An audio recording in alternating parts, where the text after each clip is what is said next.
Hello, and welcome to Mental Health Matters podcast. I'm your host, Liz Lang, and I'm here with Dr. Mark Burton. In this podcast, we will talk about all things mental health. Thank you so much for joining us.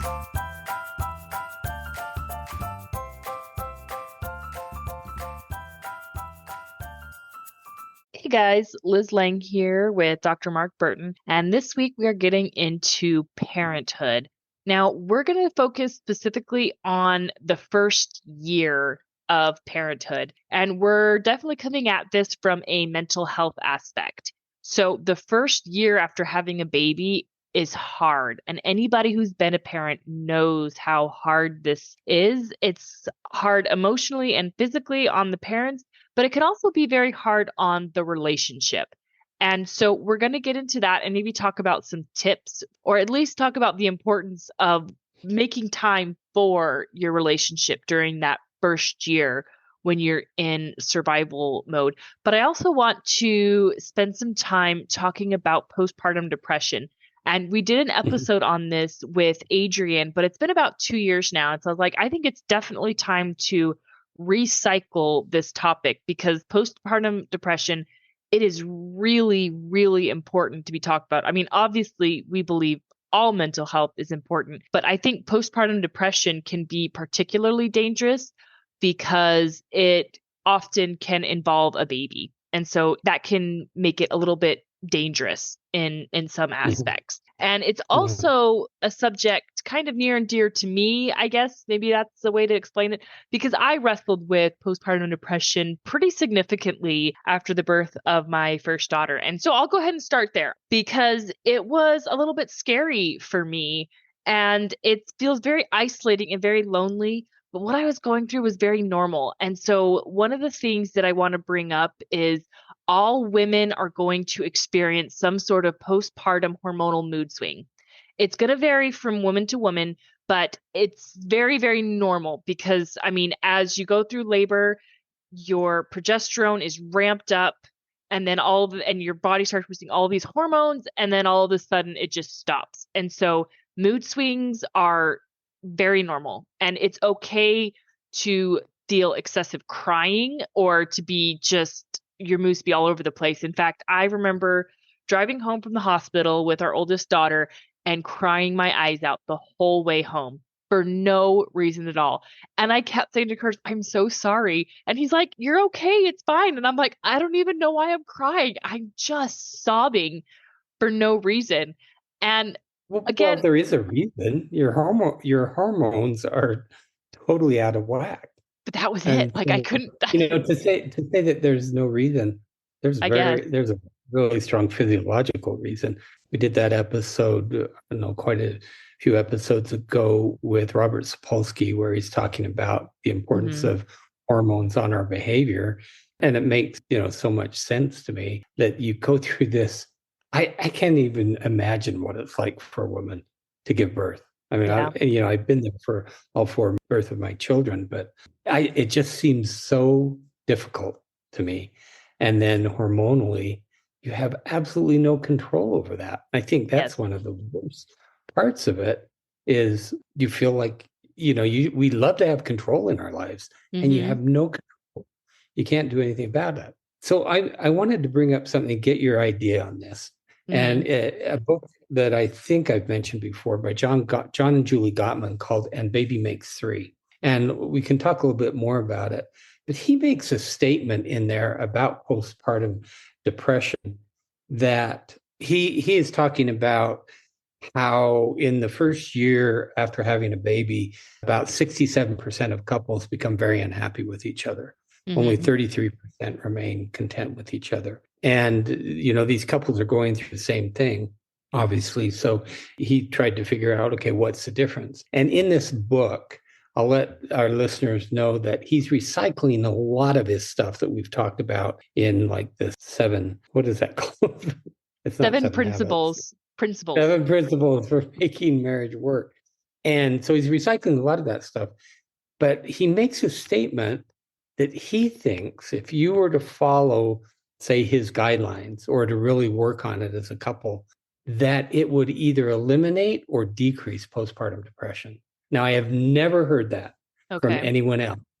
And I'm trying to make sense of it in terms of the hormonal component, because it doesn't matter what you do Yeah. with your partner.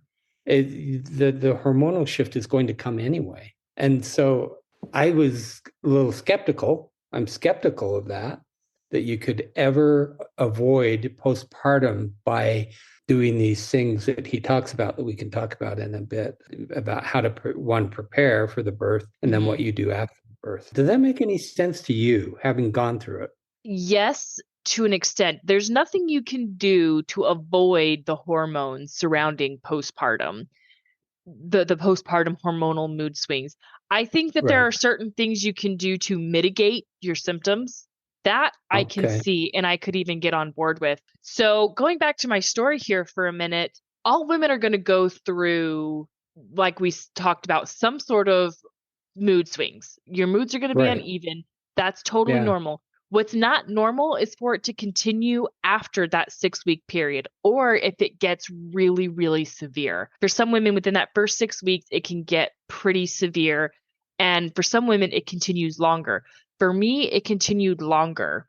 And so I ended up being put on medication. And the worst part and the hardest part was thoughts of hurting myself, my baby, and my husband. That is when I knew I needed help. And part of what made me so scared is I was worried they were going to try to take away my baby because I had thoughts Mm-hmm. of hurting her. And that wasn't the case because I hadn't actually done anything. And, the doctor asked questions, said, well, do you feel like you have bonded with your baby? Do you have a good support system at home and in your community? And so those are all really, really important things when it comes to postpartum depression, is bonded with your baby. If you don't feel like you have bonded with your baby within the first week or two, and again, I'm not a doctor, so I'm kind of winging it here. But if you don't feel like you're bonding with your baby, you need to contact your doctor immediately, because that can be a sign of postpartum depression. If you ever start having thoughts of harming yourself, your baby, or others, immediately call your doctor. And, doctors, they're not going to judge. They're there to help you, right? They're there to help alleviate and get you the support you need. So I'm curious, with your experience, Mm-hmm. it seems like what you're saying is your thoughts kind of got out of control, the thought Mm-hmm. process. Yeah. But knowing you, I would guess that you would answer yes to good support at home, good community support, Mm-hmm. and things like that. So there's got to be a physiological component to this. Oh, there was. That's why when I hear Gottman say, "Oh, you can either eliminate it or lessen its severity," might be true. Mm-hmm. But there are some cases where you aren't going to be able to do that without the Yes. help of a physician and probably some medication, like the Mm-hmm. case with you. Yeah.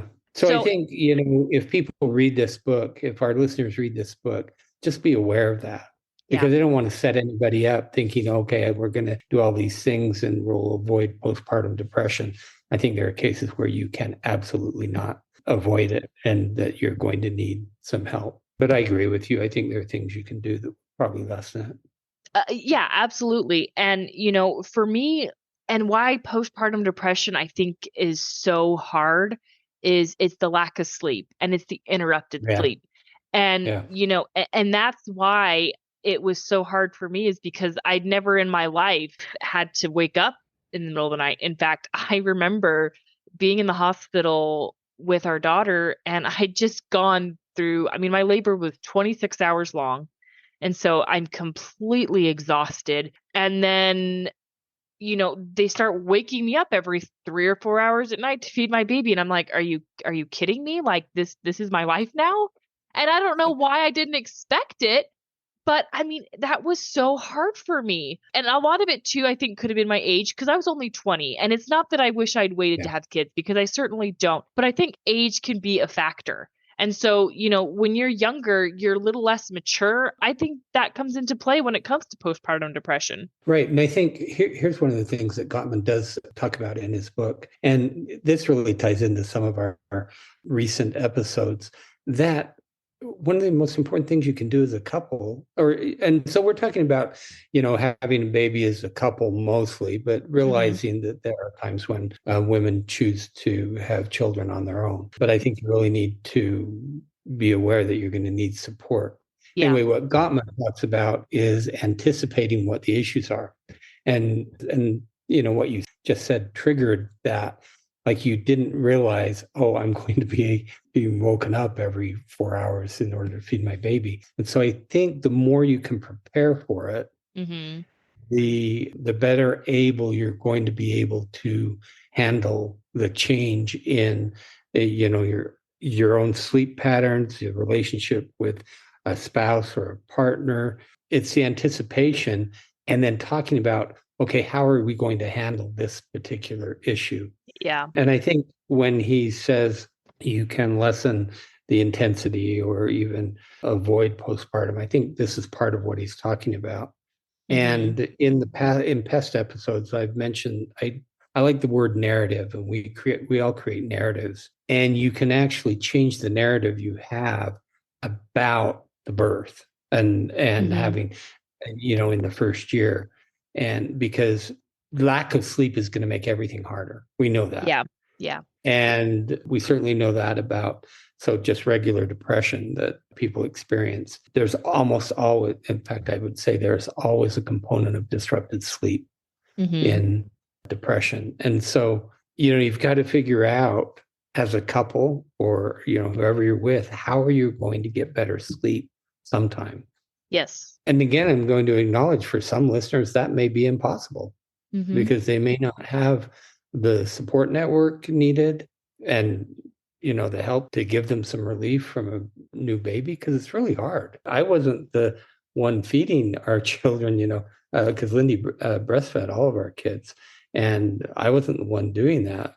But I'll tell you, I hated the nighttime because it was, it's disruptive even for the partner. You get up, you change the baby, you feed, and it is really a tough year. I think it's about a year long. I don't know what you think about it. That's really, really hard. I mean, it varies from kid to kid, and I think our first was about a year. And I want to revise my statement a little bit because, I mean, I knew that was part of motherhood, was getting up every few hours. I just didn't know it would be so hard to get up. I think that's what caught me so unexpectedly is I didn't want to, how much I just wanted to keep sleeping. And yeah, I mean, and it's one of those things, until you're in it, you just can't fully grasp and understand how hard it is to have a lack of sleep. And so our absolute worst sleeper was our youngest. So my son, for 2 years, he did not sleep consistently through the night. And it was awful. It was so hard because for 2 years, I was getting up with him every few hours sometimes.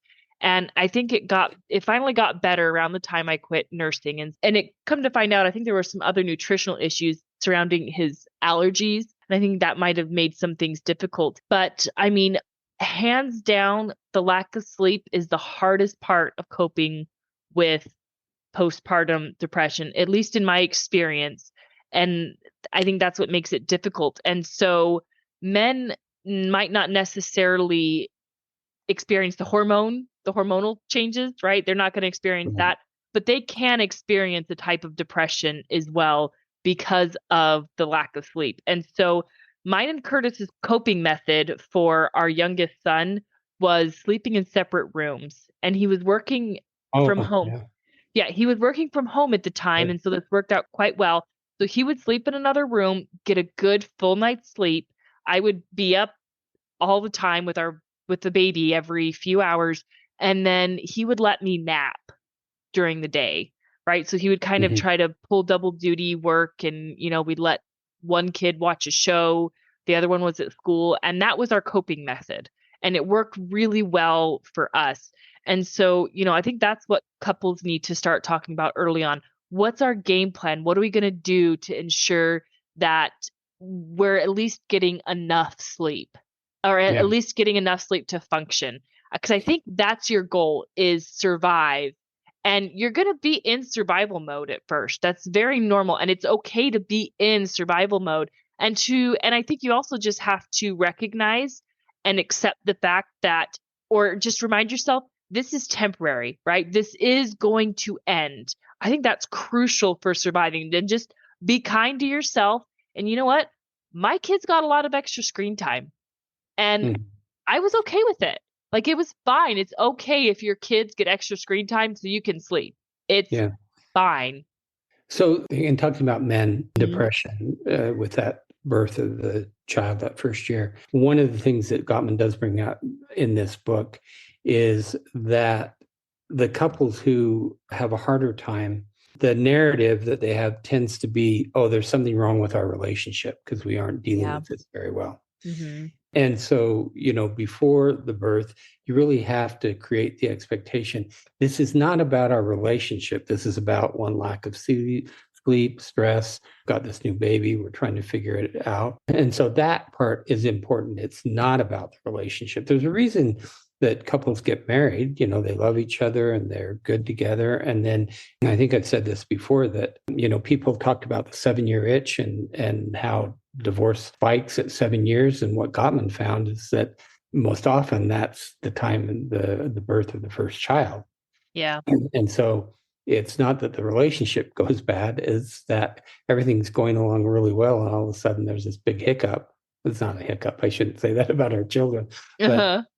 but it's this big stressor that Yes. comes on that a lot of people think that it's just going to be easy, and it's not easy.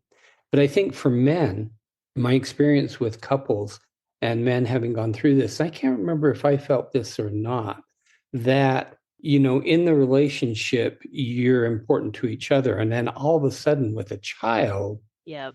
the focus, and maybe the reason I didn't feel it is my focus also went to the child, but certainly the mother typically is going to focus on the child. And I think that's really evolutionary in nature. What we're trying to ensure the survival of these children who can't Yes. take care of themselves. And so it makes sense that the focus ought to be on the survival of the child. And so for a lot of men, if they don't get into that role of father, of really, taking care of the baby, Mm-hmm. they can feel left out That's a good point. and they can feel like they aren't important anymore.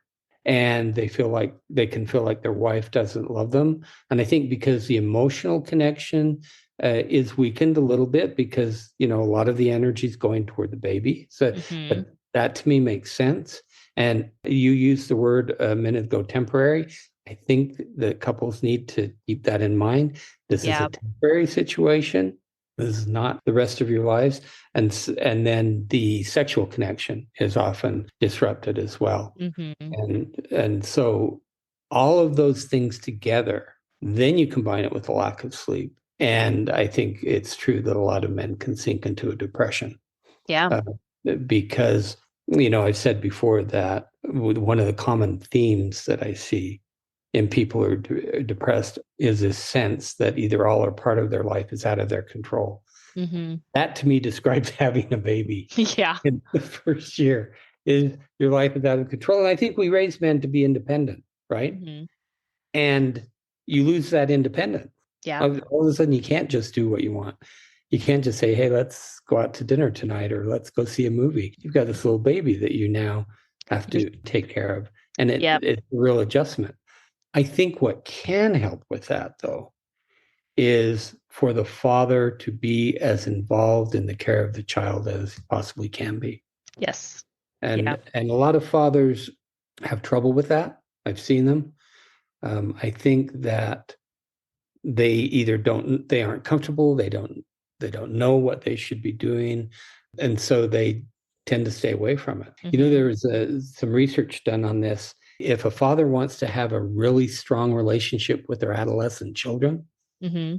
one of the key things to do is you have to be involved in the feeding, bathing, and changing diapers of your infant children. It Mm. starts way back then. What they Yeah. found is fathers who are really involved in that initial care have really good relationships with their adolescents. Yeah. And that makes a lot of sense to me because feeding and changing are basic needs for babies. And if you think about it, it creates trust. right? Because babies Yes. learn even at a young age. That's how attachment is formed Hmm. because, they can't get out of their own wet and dirty diapers. They can't get their own food. And so, that's really how attachment is formed is because this baby learns I can trust you to take care of me. I can trust you to provide for my basic needs. And so, I think you're right. Fathers really need to be involved with that because, for one, it gives them an idea of the true strains of parenthood. Like, okay, this is what my wife is going through or what my partner is going through on a regular basis, trying to care for this baby. And for two, I think you're right. If both of your priorities can shift to the baby, Right. right? Then it's going to be mutual, right? If you Hmm. can make that shift more mutual, it's going to help. And so we avoid politics and religion on this podcast, but We I try want to, to. yes, but I want to cite my source here. And so if anybody who's in the political world probably knows who Ben Shapiro is, and this isn't political, but he said something that really resonated with me. And that was kids should be first urgency, but your spouse needs to be your primary necessity. Hmm. And I was like, okay, that makes a lot of sense to me because, I mean, kids are going to suck all of your time and energy. It's just natural. It's just a part of life. But you have to still make time for that primary relationship. Or I guess your relationship with your spouse still needs to be the primary relationship, right? So a lot of your time and energy is going to shift to your kids, but you still have to make time to keep your relationship strong, whatever that looks like. And it's going to vary from couple to couple, but you cannot neglect that marital relationship. Right. And so I think you do that in a couple of ways. One is change the narrative so Yeah. that this isn't about our bad relationship. This is a temporary thing. We're both focused on making this work and the survival of our child. Hmm. I think if you talk about it before and you have some sort of plan in place, then I think that's what Gottman is talking about as far as decreasing those symptoms of postpartum depression. Because one, if the mother feels like the father is really involved Yeah. and really helping and sharing, then she's not going to feel as alone as Yes. she might. And, so if she's alone and caring for this child, that is really hard.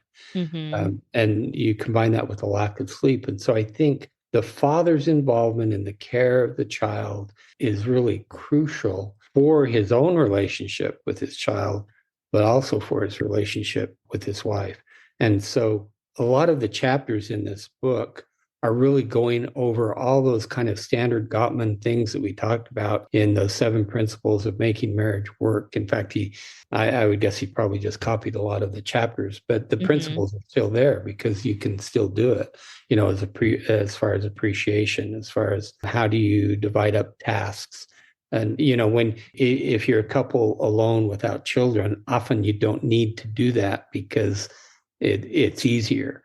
But Hmm. once children come into the mix, you really have to be more organized, I think, Yeah. to be able to survive. And part of that organization is probably dividing up tasks. And so that, so you and I are really approaching it from a little different standpoint. You as a mother, me as a father. I Yeah. was I was really involved with my children. I can still remember, on the changing table, changing your baby. Often it's the time where you're right there. You're like a foot away from each other, Yeah. and so the connection that you're making and, the laughing or just the interaction Hmm.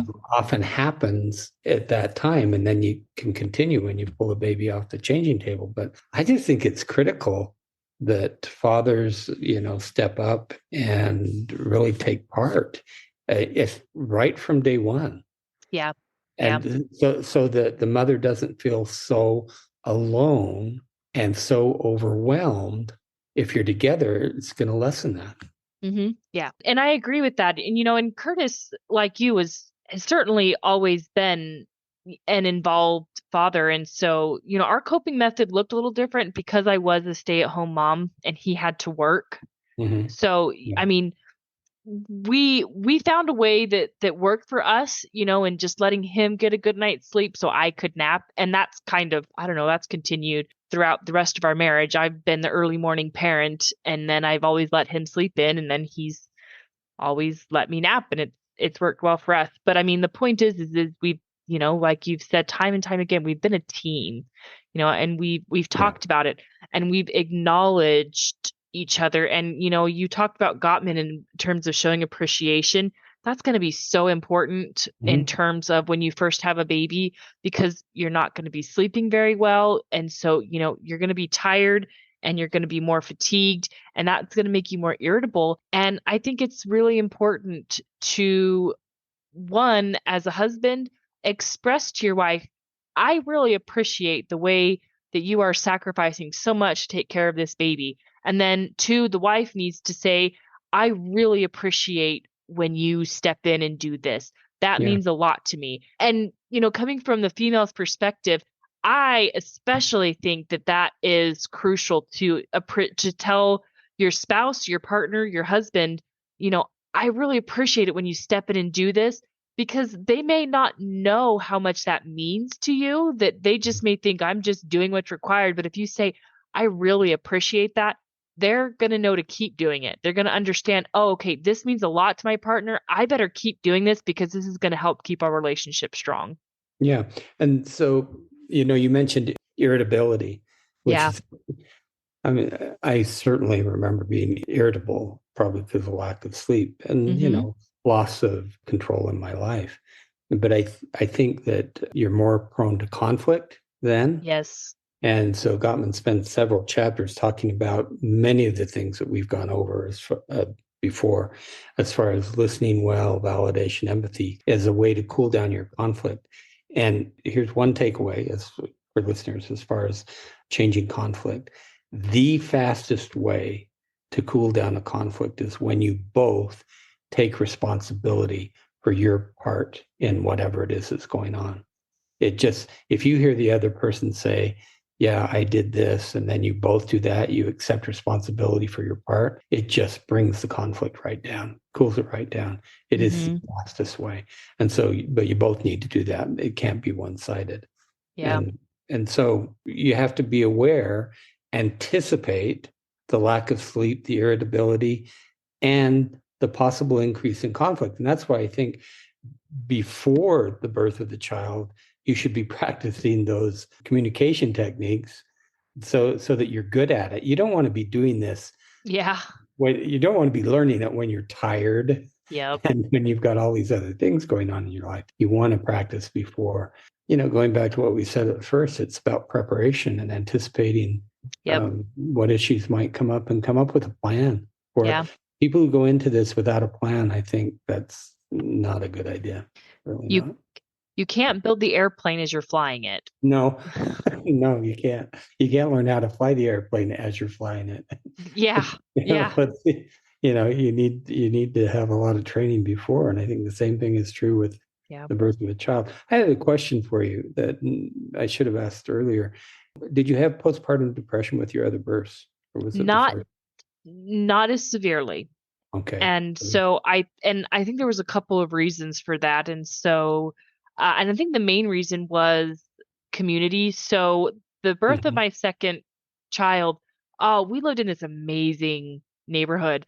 So there was this whole group of stay-at-home moms, and we spent every day all summer, just we would all sit out in this circle, and our kids would run around, and we just sit there and chat all day. It was like this idyllic, perfect little community. And so I think that really helped a lot with postpartum depression, or at least with in coping with, those postpartum hormones and easing into that transition of transitioning from one to two kids, because I had this really awesome support system and great, great sense of community.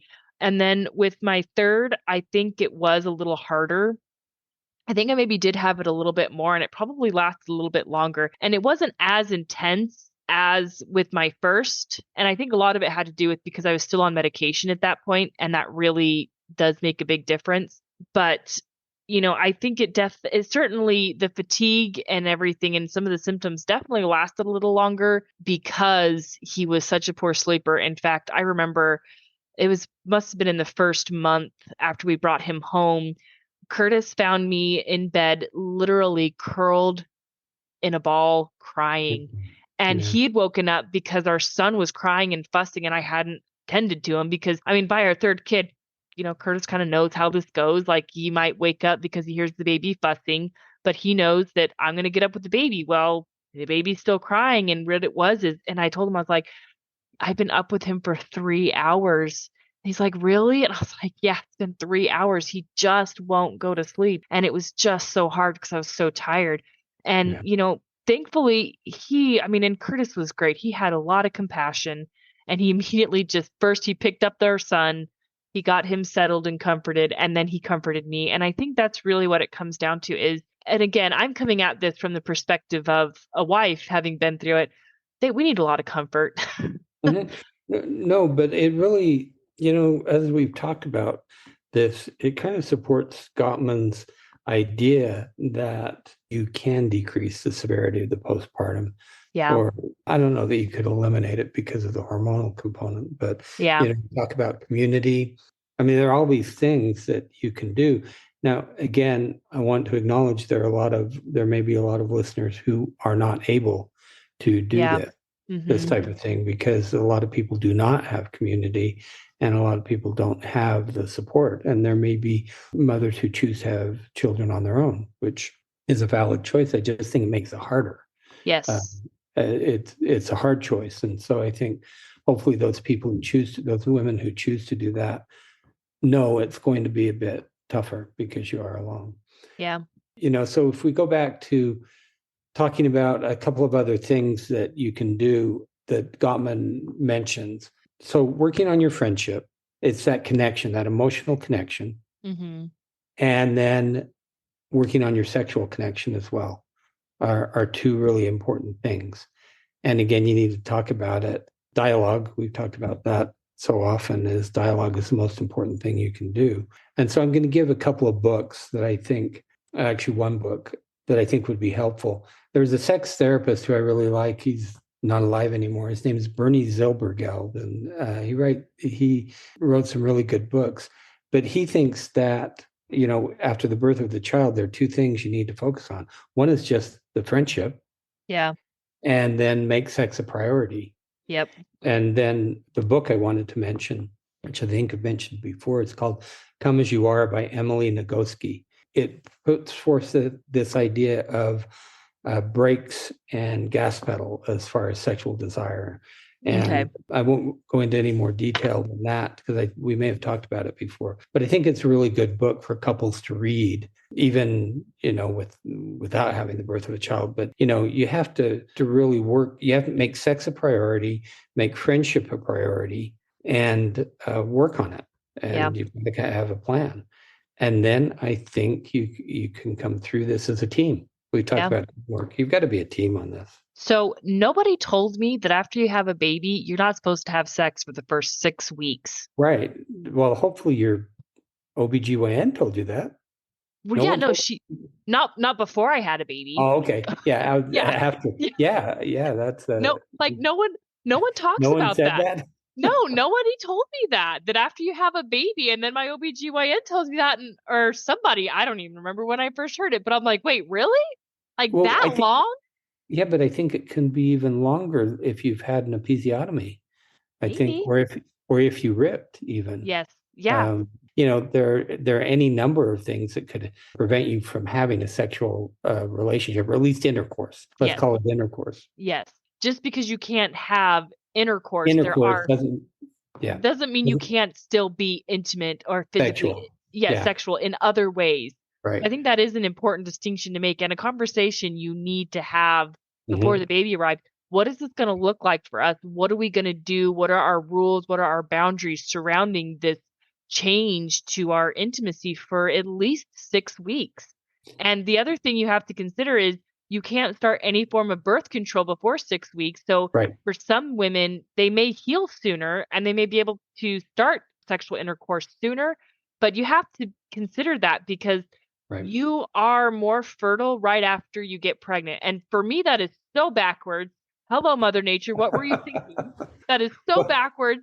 Mo- But Mother Nature wants you to procreate, Liz. I guess, but I mean, seriously, but it's like, That that's something that women need to be aware of is doesn't care about your relationship. no, no, but that you need to be aware of that is you have like, if you are sexually active right after, and maybe, I don't Yeah. know, and I will say it can come in handy after a miscarriage because you're more fertile right after a pregnancy, but you need to be careful because even if you want to have more kids, you don't want to be having kids less than a year apart. That is No. not recommended by anyone. And so being creative around Yes. sexuality, if you Hmm. can't, because there are situations, where you can't do that. It's really important to maintain that emotional and physical connection. I was just thinking about, there are hormonal things that happen when we have sex with each other, Hmm. when we're physically intimate. And I'm just guessing, I don't know anything about this. I would guess that might be a good counter to those hormones that might be involved in, postpartum Yeah. depression. And so, I think Mark, you make a really good point actually, because when a woman does orgasm, right, she's secreting that mhm, oxytocin, and and so you get those feel good emotions, and oxytocin is also a bonding hormone, and I don't think there's any mistake that women get oxytocin when they breastfeed and when they climax. So right. But also men do as well. yes, Yeah. yes, and so I think that I think you bring up a really good point is don't neglect that physically if you can, right? I Yeah. mean, don't make yourself physically uncomfortable. But I think you probably make a really good point that, orgasming and your partner being involved with that Mhm. can Yeah. really help as far as combating postpartum depression is because again, oxytocin, it's a bonding hormone. Right. And so my caution to men who might be listening, I found this more often with men, is for whatever reason, men tend to define sex as intercourse. Mm-hmm. And you need to have a wider range of what you think sexual activity is, Yeah. because it does not have to be intercourse. Mm-hmm. And sometimes it's really important not to have intercourse, but to be Yes. sexually active. And Yeah. you can do that. And so I'm just suggesting to men that you think about that. I don't know that I've ever run into that I've treated a woman who thinks that. I think it's mostly men who think that. I don't know. And maybe you've already experienced this as a couple if you have complications in your pregnancy. Sometimes, even at that point, Yeah. intercourse can be off the table in certain circumstances, and so again, it's a conversation that you need to talk about. You need to be open and to be having that dialogue and coming up with a viable solution that's going to work for both of you.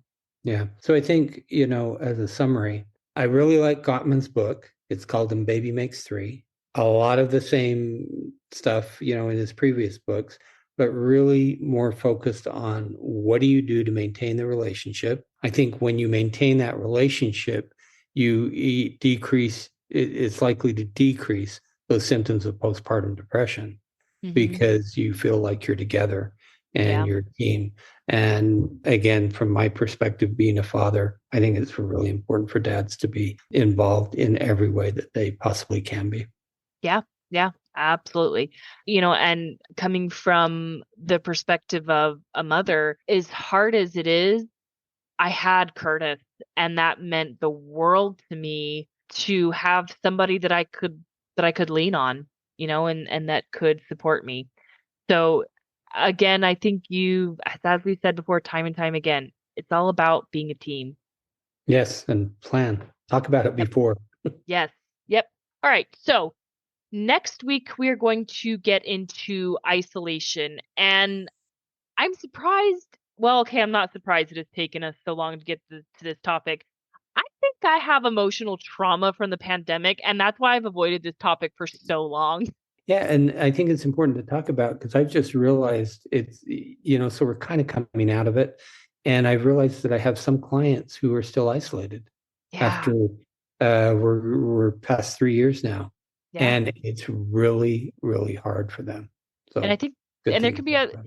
yeah, and there can be other causes for isolation Yeah. besides the pandemic. It can happen in a lot of ways. So we're going to get into that. It's going to be a good episode, and we will see you all next week. Goodbye, everyone.